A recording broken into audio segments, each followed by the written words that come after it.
بسم اللہ الرحمن الرحیم۔ السلام علیکم ورحمۃ اللہ وبرکاتہ۔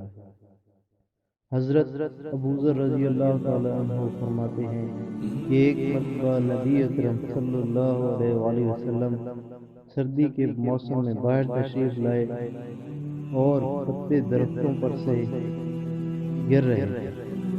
آپ نے ایک درخت کی ٹہنی ہاتھ میں لی، اس کے پتے اور بھی گرنے لگے۔ آپ صلی اللہ علیہ وآلہ وسلم نے فرمایا، اے ابو ذر، مسلمان بندہ جب اخلاص سے اللہ کے لیے نماز پڑھتا ہے تو اس سے اس کے گناہ ایسے گرتے ہیں جیسے یہ پتے درخت سے گر رہے ہیں۔ جیسا کہ آپ اور ہم جانتے ہیں کہ سردی کے موسم میں درختوں کے پتے ایسی کثرت سے گرتے ہیں کہ بعض درختوں پر ایک بھی پتا نہیں رہتا۔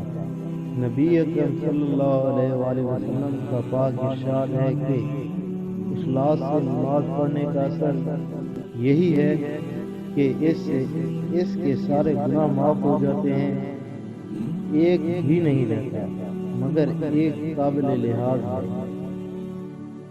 علماء کی تحقیق آیات قرآنیہ اور احادیث نبویہ کی وجہ سے یہ ہے کہ نماز وغیرہ عبادات سے صرف گناہ صغیرہ معاف ہوتے ہیں، کبیرہ گناہ بغیر توبہ کے معاف نہیں ہوتا۔